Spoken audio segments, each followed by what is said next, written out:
This message comes from Bombas. Comfy footwear is the last thing you want to worry about this summer. Bombas sandals and slides are perfect for beach days, barbecues, and everything in between. Go to bombas.com/NPR. This is Planet Money from NPR. The other day, I invited a fortune teller to come over to my apartment. Hello. Hi. Hi, I'm Keith. Hi, how are you? I'm Miko. Come on in. Miko Harris is a tarot card reader here in Brooklyn. I got in touch with her from her website, moonlightreadings.us. Is this all right as a setup? I figured a table is what I assumed you would need as part of how this all works. Miko got settled in on her side of the table. She took out her little pink cloth bag that she kept her tarot cards in. Sort of before we even get started, can you just sort of like walk me through what's going to happen? Usually I just clear my mind, get myself focused and centered, and then I ask the person exactly what it is that they're looking to find clarity on. And then I just start focusing on that in my mind, kind of repeating that question so that the universe hears it, and then shuffle my deck and see what the universe has to say via my tarot cards. Has anyone ever asked you to do a tarot reading for the U.S. economy before? No, this is going to be my first time, but first time for everything. Hello and welcome to Planet Money. I'm Keith Romer. I'm Jeff Guo. And I'm Sarah Gonzalez. Inflation has come way down. You may have seen the headlines. Inflation was 9% last summer. Now it's 3%, which is great. But economists are split on what's going to happen next. Right. Will the reading for the U.S. economy be a good one, a bad one, or something else entirely? Yeah, like a uncategorizable third option. Today on the show, everyone is looking at the same deck of economic cards, trying to read what the economy has in store for us. So, we are going to talk to three very smart economists who will each offer us their own interpretation for what comes next. Also, Miko is just going to tell us what's going to happen. Should I be nervous that the very first card you dealt was the Hanged Man? Not really. Okay, so let's start with the hangman.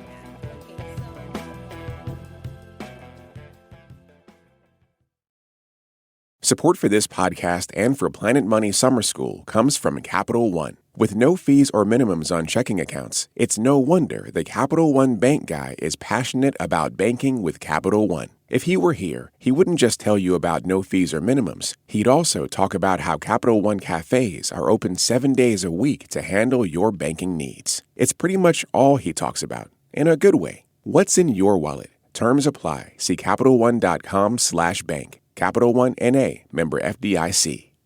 This message comes from Schwab. With the new Schwab Teen Investor Account, teens can gain hands-on investing experience. It's co-owned by you and your teen, so you can monitor the account while your teen learns how to invest and manage money. Learn more at schwab.com. Okay, so quick refresher on what is happening in the economy right now. Inflation shot way up, and in response, the Fed cranked up interest rates. And inflation has, in fact, come down. So it was 9% last summer. It's 3% now. Yeah. But now we're in this interesting spot, right? Because what the Fed really seems to want is for inflation to come down even more to its target of 2%. And getting to 2% inflation, a lot of people right now are talking about it like the Federal Reserve trying to land a plane, like an inflation plane.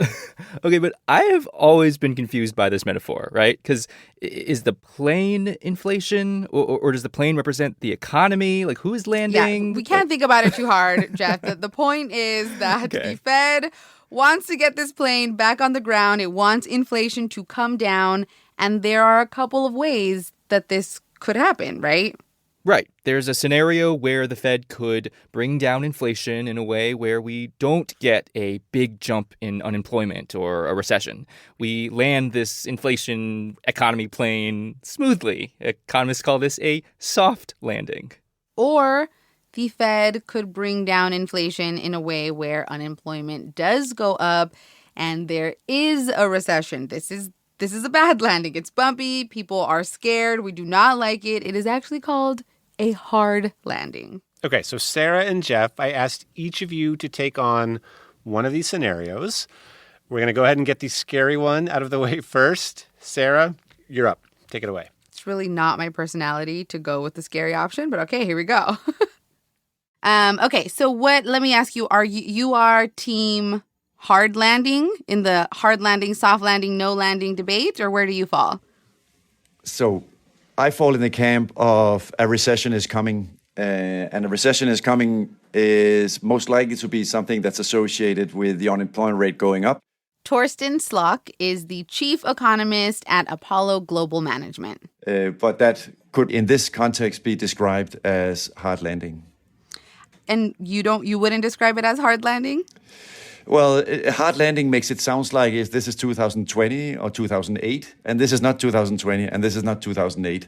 Okay, generally, if you think a recession is coming, that means you are team hard landing. But a lot of economists who think that a recession is coming, like Torsten, they do not love the term hard landing because it sounds terrible, right? It sounds like they're saying it's going to be this awful crash landing kind of recession. Right, like after the terrible 2008 recession when unemployment got to 10%, or in 2020 when unemployment was 15%. You're saying it won't be as bad as 2008 or 2020. No, but it can certainly still be bad. Yeah, Torsten's saying it can still be pretty bumpy. So like a hard-ish landing, he's saying, I guess.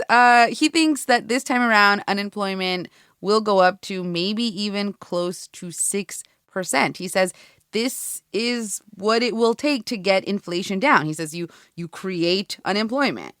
Right, and this is not just Torsten. This is a pretty mainstream economic view.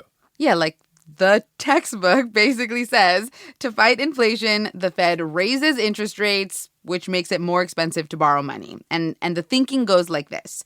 Consumers spend less and businesses stop expanding because they don't want to take out expensive loans. That means fewer jobs, less job growth. And eventually, it all leads to layoffs. Unemployment goes up. A bunch of people without a job, without enough money to buy things. All of this would mean prices stop going up so fast. Inflation comes down. But it could also mean we're in a recession. It could be a not very fun ride.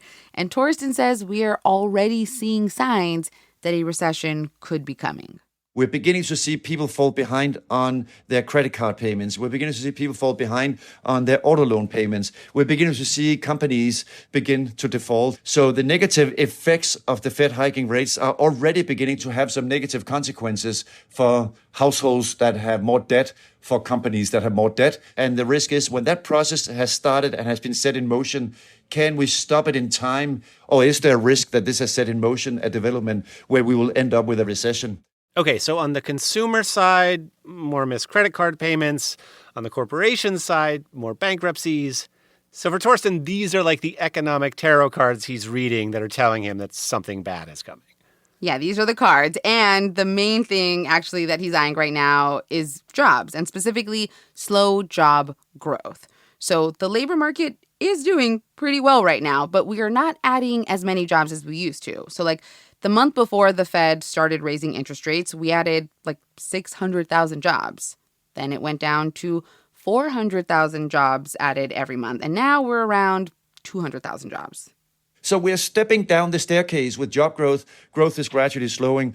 We should expect to see job growth ultimately come down closer to zero and ultimately later this year even be negative.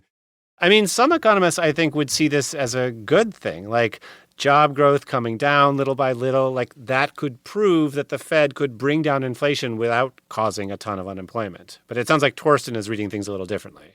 Yeah, for Torsten, it seems like it's a little like first comes slow job growth, next comes high unemployment.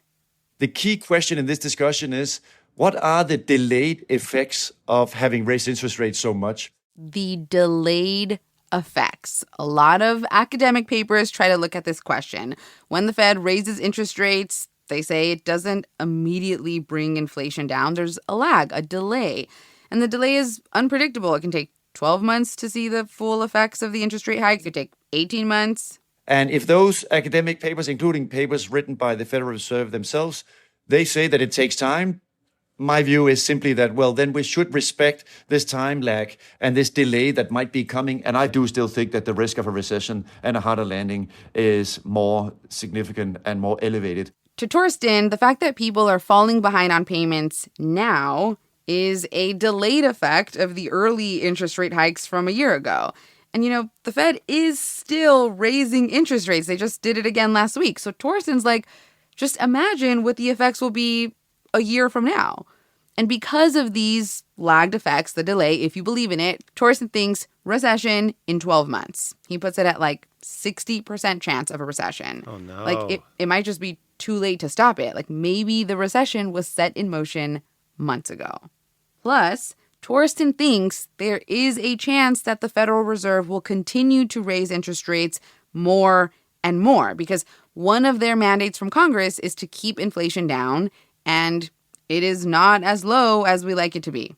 So when people say, I don't think the Federal Reserve will be willing to raise interest rates more to bring inflation down, you're sort of like, they don't have an option? They have to, because if they stop when inflation is at 4, that will then be associated with a new risk that the market will no longer believe that the Fed has inflation under control. So they have to do whatever they need to do. They have to. It's not an option, in my view, to stop when inflation is at 3, 4, 5%. They have to do what Congress has asked the Fed to do. So, Torsten, unemployment is coming. A recession is coming. That is your prediction. Don't shoot the messenger here. We're just trying all of us to understand what will happen over the next several quarters. Yeah. You don't want this. This is just what you think will happen. Absolutely. That's the wonderful part of the economics profession. We all look at the same information and we come to, in this case, actually quite different conclusions.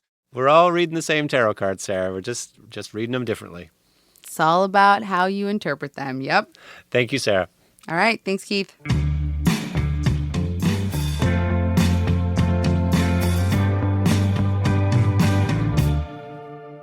Okay, so the reason we started with hard landing was because historically, that has been how these wars between the Fed and inflation have ended. But maybe this time will be different. Hi, Jeff. Hey, Keith. Jeff, you are here to explain the this time could be different scenario to us, the soft landing scenario. Yep. So I talked to Louise Shaner. She's an economist at Brookings. Can I ask you just a personal question? Yeah. Do you find yourself to be just generally an optimist or a pessimist? Probably an optimist. Yeah, probably an optimist. Just to be clear, when it comes to the economy, Louise says she is a realistic optimist. She spent most of her career in the government at the Federal Reserve, where she was knee-deep in all kinds of economic data. And back in 2022, when the Fed started raising interest rates, being an optimist wasn't easy. There are a lot of people who are saying, certainly in the media and stuff, it's like, oh, a recession's coming. Right. This is the hard landing scenario we were just talking about. Exactly. But Louise always interpreted the signs from the economic universe a little bit differently. She saw the possibility of something else, a soft landing, where the Fed brings down inflation without causing high unemployment or a recession. So growth slows, never goes negative. The unemployment rate either doesn't increase or increases just a little. That's what we want. That would be fantastic. That would be the ideal. That's the perfect ideal. This is the holy grail of monetary policy. And a lot of people are now thinking this might be possible. Louise is one of them. She says, just look at what's been happening this past year. Inflation's been coming down. Yeah. All the conditions seem better. Less inflation, more resilient economy, and continued low unemployment rate, even while prices are coming down. So all those things look pretty good. It seems like we almost got this inflation reduction kind of for free. That's right. Some people call it the immaculate disinflation. Yeah, inflation came way down, and it came down really quickly. Louise says this immaculate disinflation looks like the result of a lot of one-off things just working their way out of the system. Things like, those supply chain disruptions or the government stimulus checks. And because inflation went down so quickly, Louise thinks the Fed can finish the job without triggering a recession or high unemployment. And one major reason why she thinks this soft landing is possible has to do with this really important economic idea that a large part of what drives inflation is people's expectations. Exactly. And when people all expect inflation to be higher, it is higher. That's the story, right? Inflation expectations in the end determine inflation. Right. This is why economists will talk about inflation as a kind of self-fulfilling prophecy, right? If people start expecting prices to go up, prices will, in fact, go up. But Louise says in this case, inflation was mostly transitory and came down really quickly, which was great news for the Fed because one of the biggest obstacles to a soft landing is when people start to expect inflation to remain high. Because the longer inflation stays elevated, the more you worry that it's going to become part of expectations. It's going to stick around. And it's going to stick around. And so if prices start to come down, that's just easier to believe that inflation expectations are not going to get stuck at a higher level. Okay, so as long as we all still believe as hard as we can that inflation is going to come down, then inflation will actually come down. That's the idea. And Louise wants to be clear. She doesn't think a soft landing is inevitable. It's still a pretty tricky thing to pull off. But so far, according to data from the New York Fed, people's long-term expectations for inflation, they're back down to where they were before all this inflation started. And so Louise thinks more likely than not, we are headed for this soft landing. It's a pretty good scenario. Like the pilot does a nice job landing the plane. Okay, but Keith, in this analogy, is the pilot the Fed or is it all of us because of our beliefs, our expectations? You're overthinking. Okay. Here's the thing, though, Jeff. There is a scenario where there is no bad, scary, hard landing and no nice, gentle landing where everybody claps. There is also this scenario where the inflation plane does not land at all. Oh, no, Keith. I don't like this one at all. Like, the plane doesn't land? It just flies forever? I mean, it doesn't fly on forever. It's sort of one of those scenarios where the pilot comes into land and it's too foggy and they're like, just go, like, keep going to Denver and fly there. So it's going to land, but somewhere else and in the future.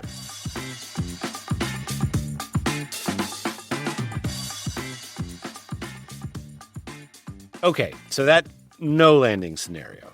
In economic terms, it basically means the Fed doesn't get inflation to come down at all for a while, or at least not all the way down to the 2% target. So, Keith, I assume that this is the part where you bring on an economic expert who thinks that this no landing thing is where we're all headed. Jeff, your prediction is correct. Yeah, I think there's more than a 50% chance that we're in the no landing scenario. This is Jason Furman, current econ professor at Harvard, former chair of the Council of Economic Advisors during Obama's second term, which, by the way, he says was not super helpful in training him to think about the current economic moment. Frankly, I learned more about inflation in grad school than I did in government because we didn't deal with any inflation when I was in government. So if a hard landing scenario happens because the Fed is too aggressive raising rates, the no landing scenario happens because the Fed isn't aggressive enough. And Jason thinks all the rate hikes up till now still will not be enough to get inflation down to 2%, at least not right away. At some point, I agree, there will either be a hard landing or a soft landing. But if that happens 4 years from now, I don't think the people who currently are talking about either of those scenarios will be particularly vindicated. Okay, so Jason still thinks there will be a landing, just not anytime soon. Yeah, Jason thinks we're like 2-3 years out from that kind of real landing for the economy. And he's got a few reasons for this. For one thing, unlike the hard landing delayed effects camp, Jason thinks the economy has already adjusted as much as it's going to the big hikes the Fed has already made to interest rates. How does the Fed affect the economy? It raises mortgage rates. Well, most of those were increased a year ago. How it lowers the stock market. Most of that happened a year ago. In fact, it's been rising since then. The Fed strengthens the dollar, which makes it harder for exporters.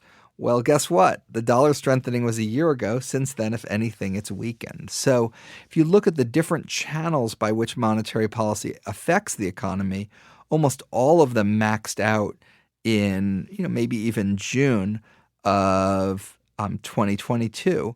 And for anyone who is too ready to predict a soft landing, Jason says you might want to be careful. The whole argument that this inflation was mostly transitory, that can work in both directions. It's not just bad news that can be transitory. Some of the inflation news we're seeing is transitory good news. Oil prices aren't going to always fall as much as oil prices have fallen over the last year. And so, yeah, we're getting some good news right now, but don't expect that good news each and every month forever. But the biggest reason why Jason thinks inflation will stay high is just that, in his view, the Fed seems to have underestimated the power of inertia. Inertia. Okay, like Isaac Newton. An object in motion tends to stay in motion? In this case, it's the next bit, like the object at rest tending to stay at rest. But yes. So part of it is that historically you can look at inflation as an autoregressive process. Today's inflation is a function of yesterday's inflation and the day before's inflation. And that process has a very high degree of persistence. There's a lot of carryover of whatever the inflation rate was yesterday to what the inflation rate is today. And even if you snapped your fingers and changed everyone's expectations about what's going to happen to inflation, Jason says there would still be all these drags on inflation that would keep it from coming down right away. Maybe a company sets its prices at the beginning of the year, and it isn't going to change them again until next year. Or maybe workers negotiated a new contract with their employer, and they're not going to have a chance to renegotiate it until way in the future. Jason says you can see this inertia, this drag, by not just looking at one measure of inflation, but by looking at a whole bunch of them at the same time. I've come up with something that I call the ecumenical underlying inflation.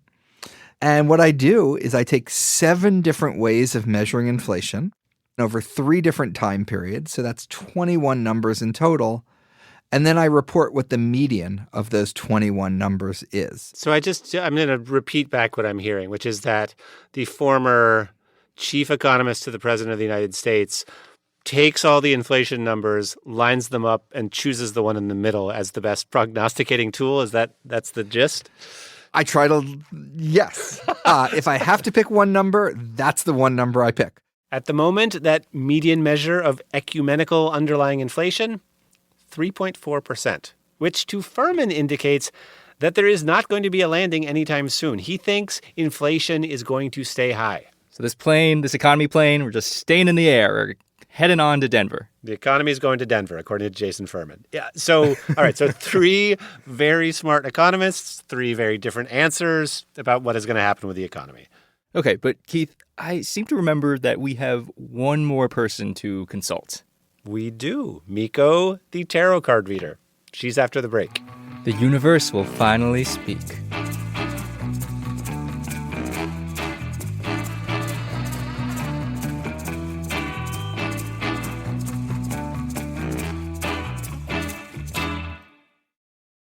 Support for this podcast and for Planet Money Summer School comes from Capital One. With no fees or minimums on checking accounts, it's no wonder the Capital One bank guy is passionate about banking with Capital One. If he were here, he wouldn't just tell you about no fees or minimums. He'd also talk about how Capital One cafes are open 7 days a week to handle your banking needs. It's pretty much all he talks about, in a good way. What's in your wallet? Terms apply. See CapitalOne.com/bank. Capital One N.A., member FDIC.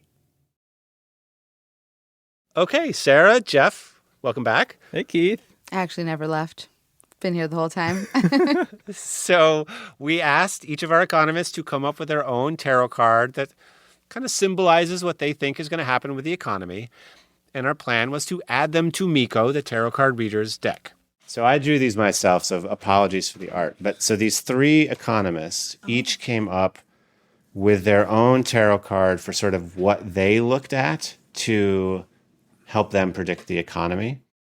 We have one card that will, for this purpose, represent hard landing. It's a bunch of unemployed workers lined up outside a factory.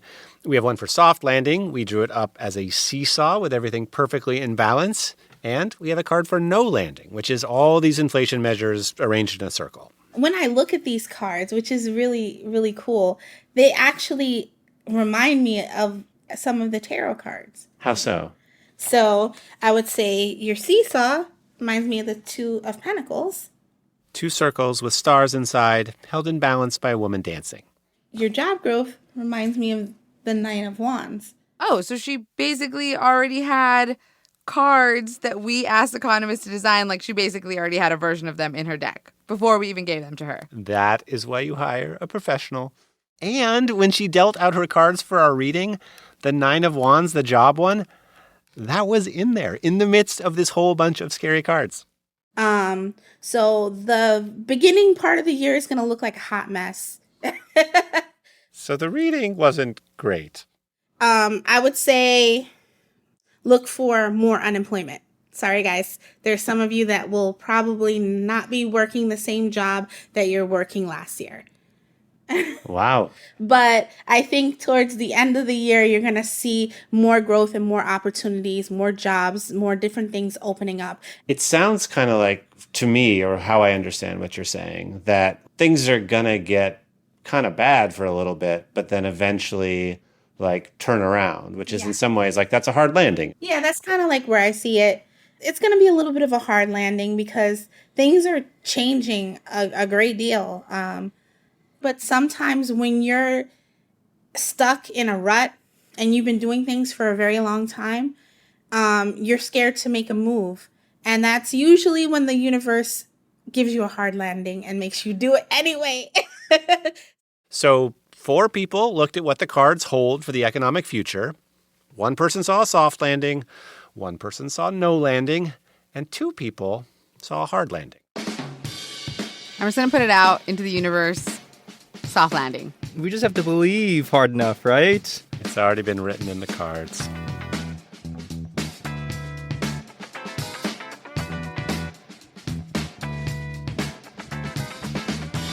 This episode was produced by Sam Yellowhorse Kessler and edited by Jess Jang. It was fact-checked by Sierra Juarez and engineered by Kwesi Lee with help from Maggie Luthar.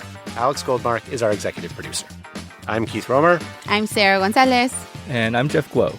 This is NPR. Thanks for listening.